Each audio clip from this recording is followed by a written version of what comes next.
हिंदू धर्म में जितने भी संस्कार हैं 16 संस्कार हैं, उनमें से शादी को अगर छोड़ दिया जाए तो सारे संस्कार दिन में होते हैं, परंतु शादी जो है वो रात में ही क्यों की जाती है? इसके पीछे क्या रीज़न है?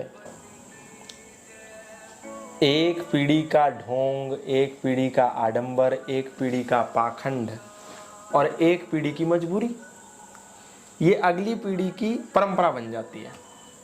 आप कभी भी देखो, किसी ने यदि जानबूझ कर ढोंग किया तो अगली पीढ़ी उसको परंपरा मान लेती है, किसी ने मजबूरी में किया तो अगली पीढ़ी उसको परंपरा मान लेती है। ऐसा ही शादियों के संदर्भ में भी हुआ। शादी एक बहुत पवित्र कर्म है। हमारे सनातन धर्म में 16 संस्कार आपने बोली दिया, गर्भाधान से लेकर के अंत्येष्टि तक। 6 बजे के बाद तो चिता को भी आग नहीं देते, सूर्य अस्त के बाद चिता को भी आग नहीं देंगे। लेकिन सूर्य अस्त हो जाने के बाद, पी के शराबी मस्त हो जाने के बाद कितना विशेष संस्कार किया जा रहा है, इस पे हम कभी सोचते ही नहीं। रात में होना ही अपने आप में एक बहुत बड़ी विकृति है, क्योंकि मुगलों के काल में जब दिन में वर वधू की शादी होती थी तो ये गुंडे, ये मवाली, ये आक्रांता, ये मुगल, इनके जो बर्बर लोग थे, ये नई वधू को देख करके उस पे मोहित हो जाते थे। उनका चरित्र तो खराब था मुगलों का, इनका जितना चरित्र खराब रहा इतना तो किसी का नहीं रहा। तो जैसे ही देखते थे कि किसी नए वर वधू की शादी हो रही है, नया विवाह संस्कार हो रहा है, तो उसकी पत्नी को जबरन उठा के ले जाते थे।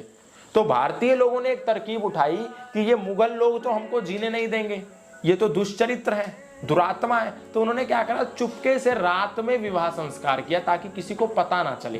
भाई दिन के चांदने में करेंगे तो नई दुल्हन को उठा के ले जाएंगे दुरात्मा लोग। तो उन्होंने रात में किया, अंधेरे में किया, चुपचाप किया, ताकि हमारा ये विवाह संस्कार ठीक से संपन्न हो पाए।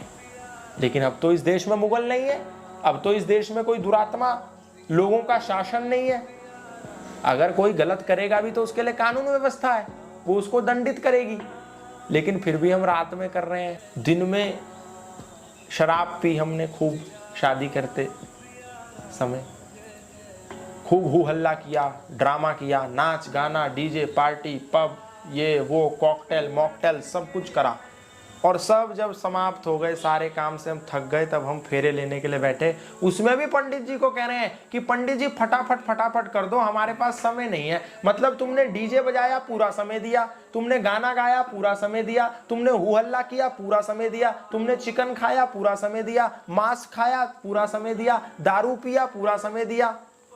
और जब उस पूरे विवाह संस्कार का आधार, नींव, जिसके बिना विवाह संस्कार अधूरा है, वो फेरे लेने का समय आया, यज्ञ करने का समय आया, तो आपने पंडित जी को क्या कहा, फटाफट कर दीजिए, फटाफट कर दीजिए, हमारे पास समय नहीं है। तुम्हारे पास दारू पीने का समय था, मांस खाने का समय था, नाच गाने का समय था, हू हल्ला हुड़दंग करने का समय था।